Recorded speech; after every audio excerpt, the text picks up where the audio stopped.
इस जनपद में सभी से मिलते हुए और विकास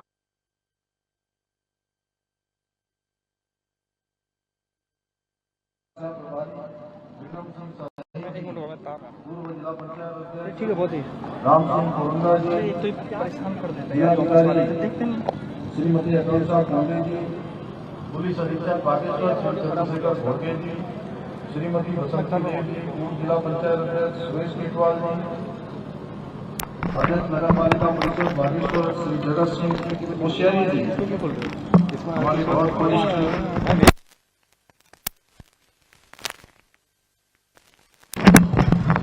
और हमारे भारतीय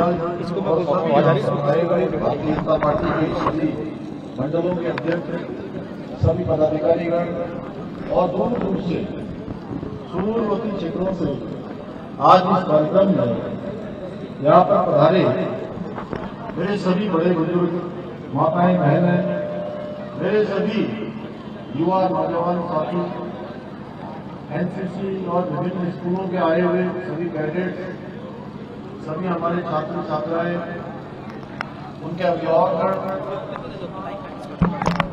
विभिन्न विभागों से आए हुए सभी अधिकारीगण, कर्मचारीगण, मुख्य विकास अधिकारी और अन्य अधिकारीगण, मैं आज इस अवसर पर आप सभी का यहाँ पहुँचने पर अपनी ओर से आप सबका हार्दिक स्वागत करता हूँ, आप सबका अभिनंदन करता हूँ और आप लोगों को मेरो नमस्कार। मैं आज आप लोगों का बीच में आ रही हूँ, यह मेरो सौभाग्य है। मैं आप लोगों से अपन बात रखूँ, मैं पूरा विश्वास है कि आप लोग मेरी बात ठीक है सुन लो।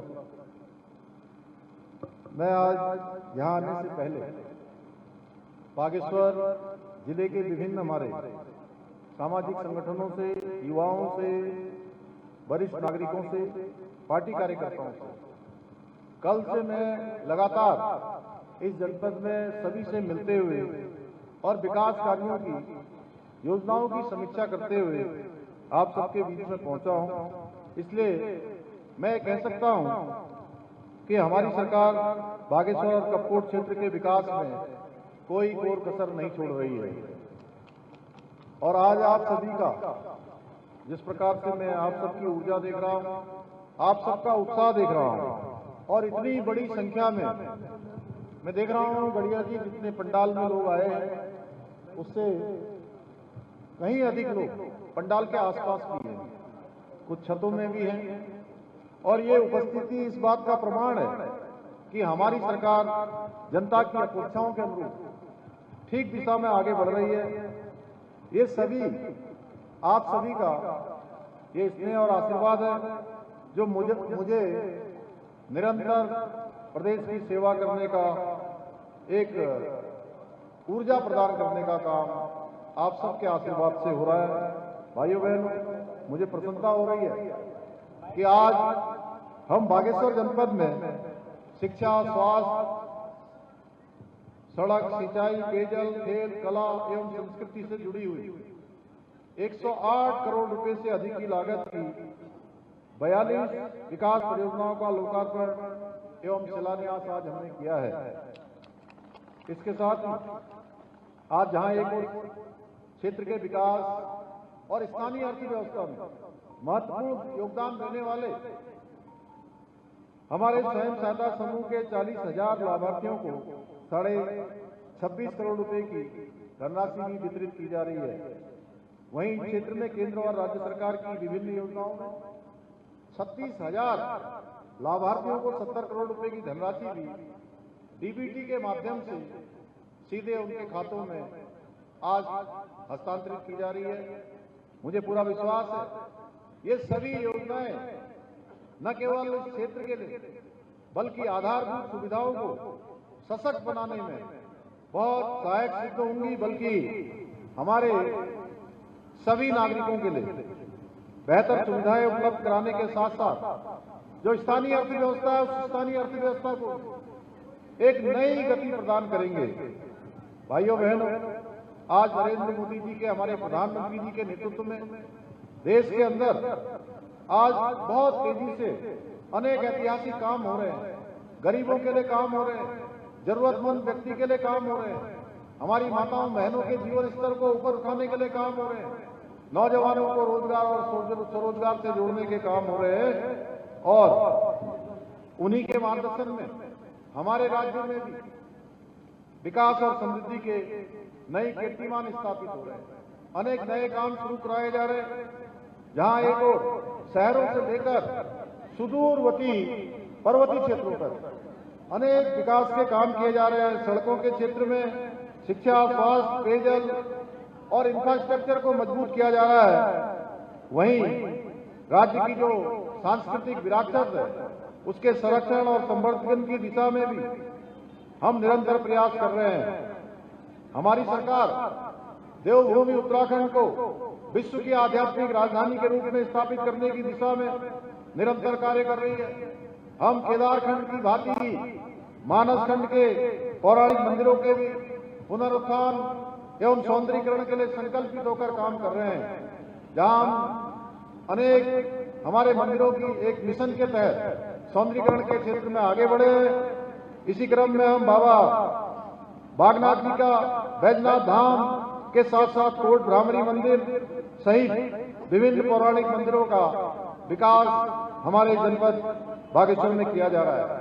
परंतु भाइयों एवं बहनों, तुष्टीकरण की राजनीति करने वाले कुछ लोग, उनको हमारे द्वारा ये कराए जा रहे इस प्रकार के मंदिरों के विकास, क्षेत्रों के विकास, इससे बड़ी परेशानी हो रही है। और वो कहते हैं कि ये धामों का विकास क्यों करता है, ये मंदिरों का क्यों विकास कर रहा है, क्यों केदारखंड और मानसखंड में मंदिर माला मिशन लाकर काम कर रहा है। तो मैं उन लोगों से कहना चाहता हूं कि धामों का विकास इसलिए करता है क्योंकि ये धाम हमारी आस्था, हमारी पहचान और हमारी देवभूमि की आत्मा है।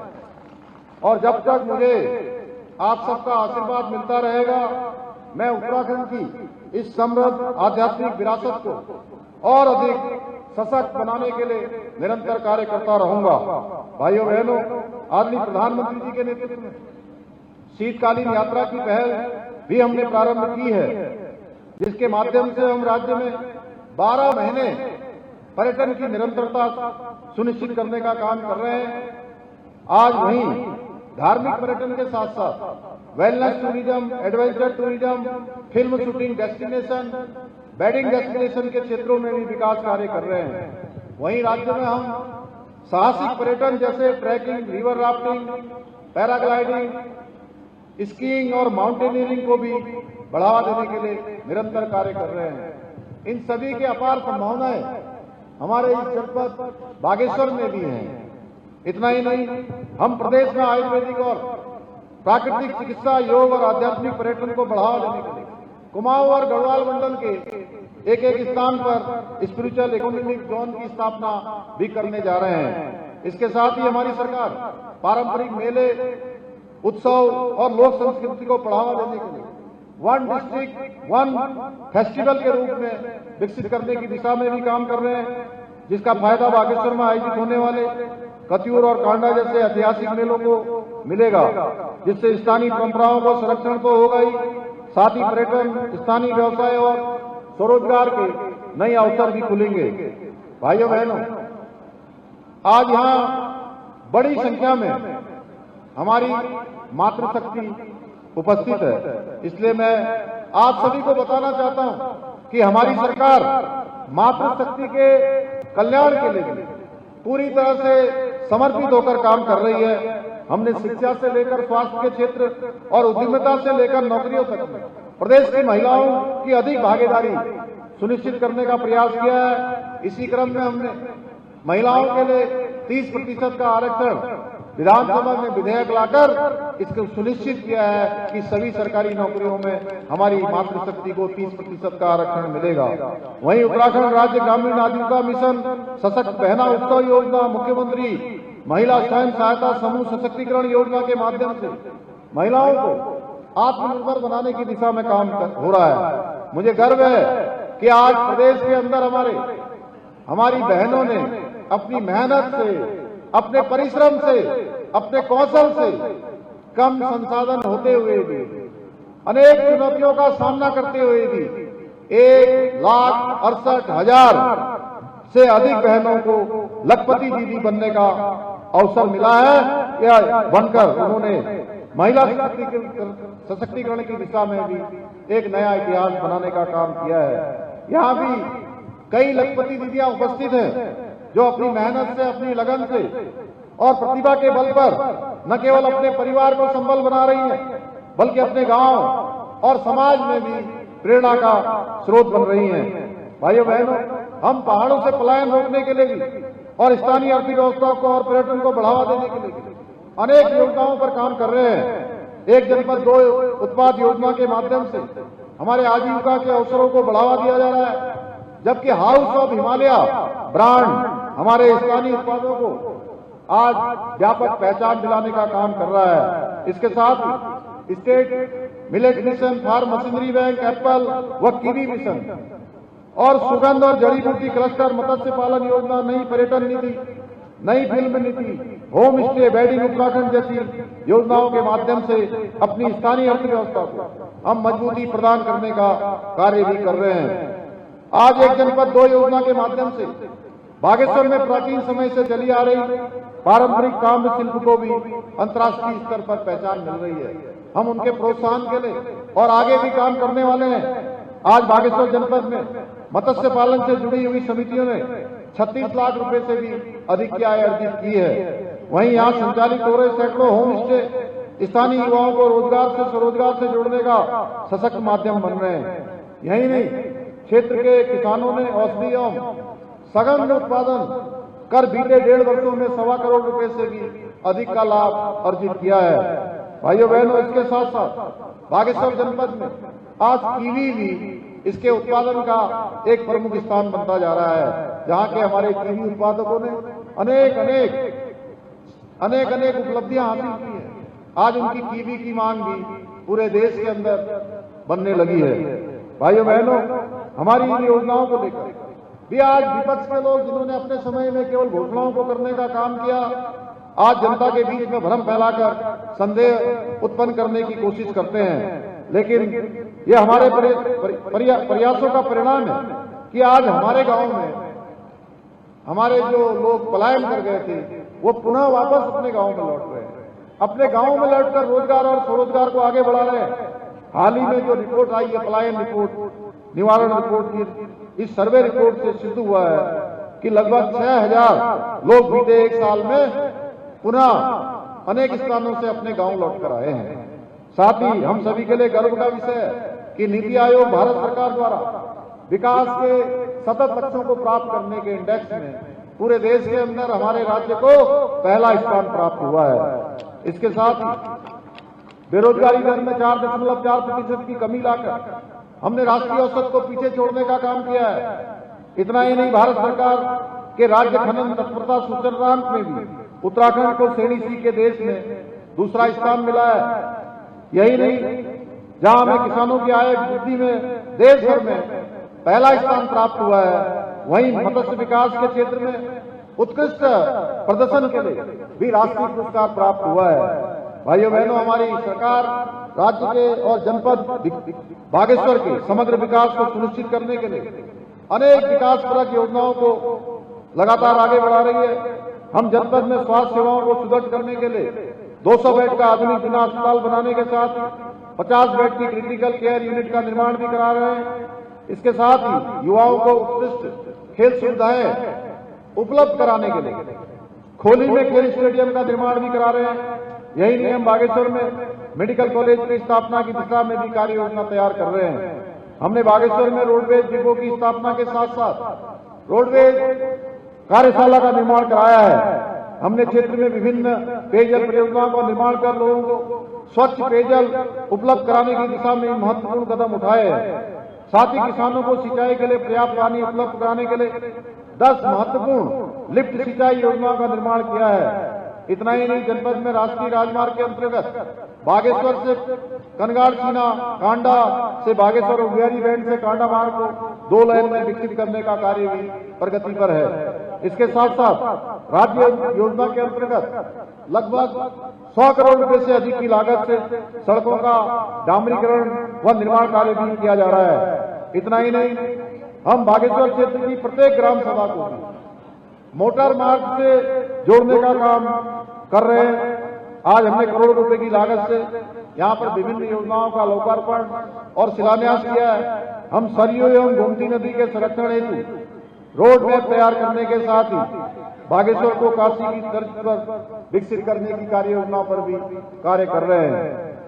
हमने बागेश्वर के हेली सेवा की शुरुआत की है, जिससे इस क्षेत्र के पर्यटन और अर्थव्यवस्था को नई मजबूती मिलेगी। इसके साथ ही हमारी डबल इंजन की सरकार बागेश्वर को रेल लाइन से जोड़ने का सपना भी साकार करने की दिशा में काम कर रही है, जिसका सर्वेक्षण कार्य पूरा हो चुका है। जल्दी इस रेल लाइन का निर्माण कार्य भी प्रारंभ हो जाएगा। मुझे पूरा विश्वास है कि इस रेल लाइन के बनने से चंपावत, पिथौरागढ़, बागेश्वर और जिलों में विकास की संभावनाओं के नए द्वार खुलेंगे। भाइयों बहनों, विकास कार्यों की लिस्ट इतनी लंबी है कि सभी के नाम ले पाना संभव नहीं है, लेकिन ऐसा नहीं है कि विकास के कार्य केवल आपके जनपद में हुए हैं।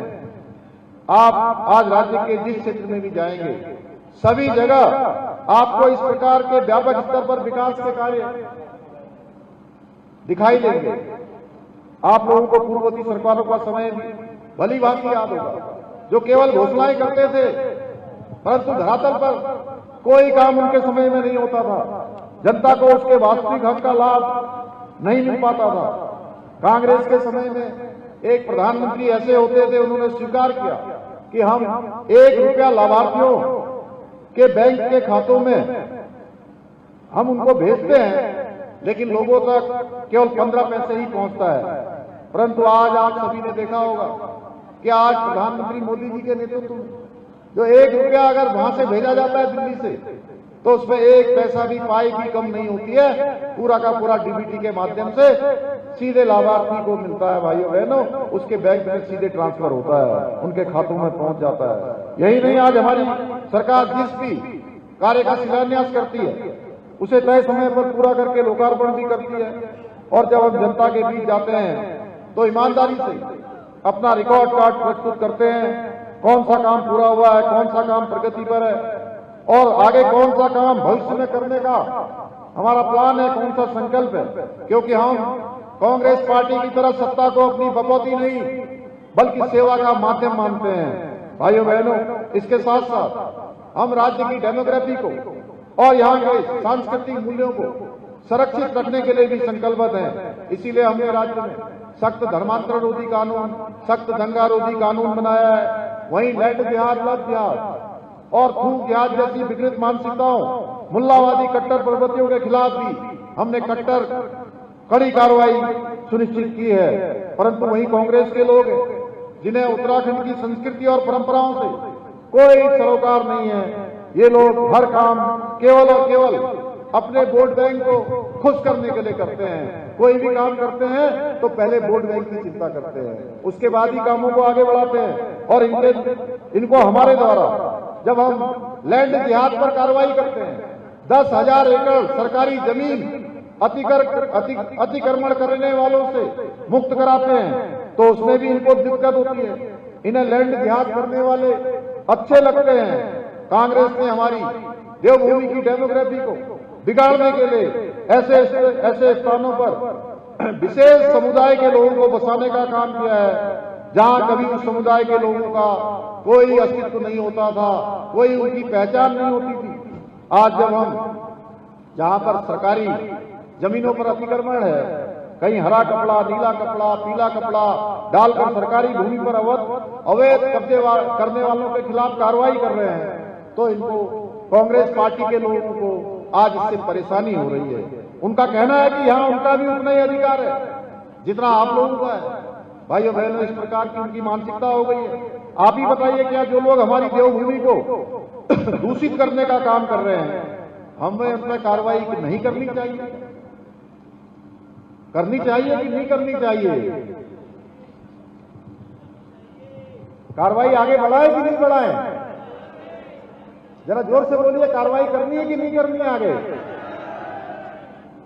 करे ना तो जोर से बोलिए। आज कांग्रेस की आंखों पर पड़ी वोट बैंक की पट्टी जो पड़ी है, उसके चक्कर में उनको लैंड जिहाद नजर नहीं आता है। मैं आपको आश्वस्त करना चाहता हूं कि मेरे रहते हुए देवभूमि की पवित्र भूमि पर किसी जिहादी के सपने को मैं पनपने नहीं दूंगा। हमारी आने वाली पीढ़ियों को हम एक सुरक्षित उत्तराखंड सौंपना चाहते हैं, सुरक्षित उत्तराखंड देना चाहते हैं। भाइयों बहनों, हमने प्रदेश में देश का सबसे पहले हमें उस राज्य का होने का गौरव प्राप्त हुआ है जहां रहने वाले लोगों के लिए, सभी के लिए एक समान कानून लागू कर दिया गया है। यूं तो पूरे देश में यूसीसी को लेकर राष्ट्रवादी लोगों ने हमारी सरकार का खूब सराहा, खूब प्रोत्साहन किया, लेकिन कांग्रेस को समान नागरिक संहिता से भी तकलीफ है। उन्हें लगता है कि एक समुदाय विशेष के अधिकार छीने जा रहे हैं। परंतु आप बताइए, क्या उत्तराखंड में महिलाओं के उत्पीड़न को बर्दाश्त कर सकते हैं, या किसी को सिर्फ धर्म के आधार पर कानून के साथ खिलवाड़ करने की छूट दे सकते हैं? लेकिन कांग्रेस अपनी वोट बैंक की राजनीति के चक्कर में सच्चाई का सामना नहीं करना चाहती। भाइयों बहनें, हमने उत्तराखंड में पनप रही विभाजनकारी मानसिकता पर अंकुश लगाने के लिए राज्य के अंदर जो मदरसा बोर्ड था, जिसमें कबीलाई मानसिकता की शिक्षा दी जाती थी, उस मदरसा बोर्ड को भी भंग करने का निर्णय लिया है। विधानसभा में हमने विधेयक लाकर कानून बना दिया है। अब अगले वर्ष 1 जुलाई 2026 से ऐसे मदरसे उत्तराखंड के अंदर संचालित नहीं हो पाएंगे जो मदरसे सरकारी बोर्ड के द्वारा निर्धारित पाठ्यक्रम को नहीं पढ़ाएंगे। भाइयों बहनों, हम देवभूमि में जिहादी मानसिकता को पनपने वाले अलगाववादी केंद्र नहीं बनाना चाहते, बल्कि ज्ञान और संस्कार के मंदिर स्थापित करना चाहते हैं। आज अल्पसंख्यक स्कूलों में जहां गुरुवाणी गूंजेगी तो इसमें कांग्रेस को क्या परेशानी है?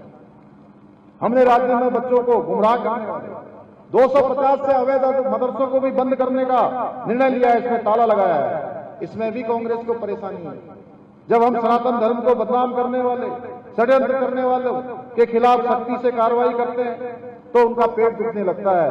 भाइयों बहनों, आपको जानकारी होगी, ये जानकारी आपको हैरान करेगी। ऐसे भी राज्य में कई घुसपैठिए हैं जो नाम और देश बदलकर देवभूमि उत्तराखंड की पवित्रता और सनातन को कलंकित करने का प्रयास कर रहे थे, और हमने ऑपरेशन कालनेमी चलाकर ऐसे पाखंडियों और विधर्मियों को गिरफ्तार करने का भी काम किया है। इसमें भी कांग्रेस के लोगों को बड़ी समस्या है, लेकिन मैं स्पष्ट कर देना चाहता हूं कि हम ऐसे घुसपैठियों को देवभूमि उत्तराखंड से निकालकर वापस वहीं पहुंचा रहे हैं जहां से वो आए हैं। भाइयों बहनों, हमारे द्वारा लिए गए ये सभी निर्णय आज देश में भी उदाहरण बन रहे हैं। आज देश भर में मानव अधिकारों के नाम पर सनातन धर्म को बदनाम करने वाले एकजुट हो रहे हैं, और कांग्रेस के साथ मिलकर ये सब लोग अर्बन नक्सल गैंग हमारी सरकार के खिलाफ षड्यंत्र करने में जुटे हैं। आज इस अवसर पर मैं आप लोगों से यह आह्वान करना चाहता हूं कि आप लोग देवभूमि के संस्कृति के संरक्षक है, वाहक है, इसलिए अपने अपने स्तर पर इस मानसिकता को भी करारा जवाब दें और इन्हें स्पष्ट करें कि देवभूमि में इनकी साजिश बिल्कुल बर्दाश्त नहीं की जाएगी। भाइयों बहनों, हमारी सरकार ने भर्ती प्रक्रियाओं को भी पारदर्शी बनाने और नकल माफियाओं पर अंकुश लगाने के उद्देश्य से सबसे देश का सख्त नकल विरोधी कानून लागू किया है, जिसका परिणाम हुआ है कि पिछले 4 सालों में हमारे राज्य के बेटे बेटियों को, हमारे भाई बहनों को 27,000 से भी ज्यादा लोगों को आज सरकारी नौकरियां प्राप्त करने में सफलता प्राप्त हुई है। और इस कानून के लागू होने के बाद हमने पिछले 4 वर्षों में 100 से अधिक नकल माफियाओं को जेल की सलाखों के पीछे पहुंचाया है, जिन्होंने पूर्व की सरकारों के समय में नकल को उत्तराखंड के अंदर एक उद्योग बना दिया था। भाइयों बहनों, हमारी सरकार राज्य से भ्रष्टाचार को जड़ से समाप्त करने के लिए जीरो टॉलरेंस की नीति के तहत काम कर रही है। प्रदेश के इतिहास में पहली बार आईएएस, आईएफएस, पीसीएस स्तर के अधिकारियों सहित पिछले 3 वर्षों में भ्रष्टाचार में लिप्त 200 से भी अधिक लोगों के खिलाफ हमने कठोर कार्रवाई की है। भाइयों बहनों, हमारी सरकार देवभूमि उत्तराखंड को देश का सर्वश्रेष्ठ राज्य बनाने के अपने विकल्प रहित संकल्प को पूरा करने के लिए निरंतर कार्य कर रही है। मुझे पूरा विश्वास है कि हमारे इस संकल्प को साकार करने में बागेश्वर और कपकोट के मेरे सभी परिवारजन इसी प्रकार हमारी सरकार के साथ कंधे से कंधा मिलाकर अपना योगदान देते रहेंगे। आज के अवसर पर हमारे विधायक जी ने, सुरेश गड़िया जी ने, वैसे तो पहले ही काफी काम हो गए, इन्होंने खुद ही बताया। आप सबको पता ही है क्षेत्र में कि बहुत सारे विकास के काम आगे बढ़े हैं, काफी सारा प्रयास किया है, लेकिन अभी बहुत विकास की आवश्यकता भी है।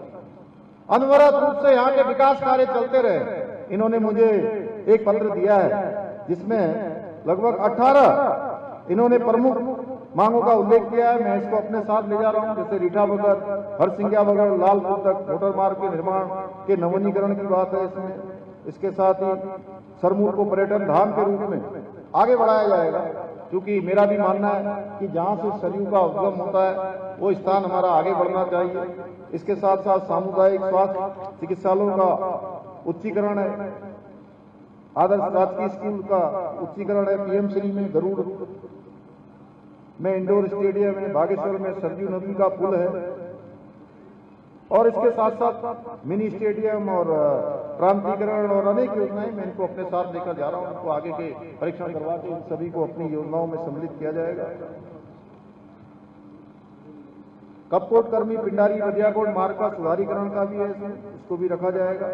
इसके साथ साथ हमारे सिज्जा में प्राचीन गोलू मंदिर का सौंदर्यीकरण की बात करी है, कौसानी में कार पार्किंग, और इनके भी इस पत्र को मैं अपने साथ ले जा रहा हूं। हमारे सुरेश खेतवाल जी ने भी इसमें दिया है। इसके साथ साथ हमारे गोविंद सिंह दानू जी ने भी कई सुझाव यहाँ दिए हैं, विक्रम सिंह शाही जी ने भी दिया है, भूपेश उपाध्याय जी ने भी दिया है। मैं सभी को अपने साथ लेकर जा रहा हूँ। इन सभी को आगे परीक्षण करवा कर आगे की कार्य योजनाओं में सम्मिलित किया जाएगा, इसी विश्वास के साथ। और एक अस्पताल जिला चिकित्सालय की काफी बड़ी संख्या वहाँ दोनों ही स्थानों से आती है, उसका उच्चीकरण करने का प्रस्ताव तैयार कराया जाएगा, मैं ऐसी घोषणा करता हूँ। इसके साथ इसी विश्वास के साथ आप सभी को पुनः मैं आप सबका इतनी बड़ी संख्या में यहाँ पधारने के लिए आप सबका धन्यवाद व्यक्त करते हुए आप धन्यवाद ज्ञापित करता हूँ माननीय मुख्यमंत्री जी का। यहाँ पर राज्य सरकार की जन कल्याणकारी योजनाओं और विकास कार्यों की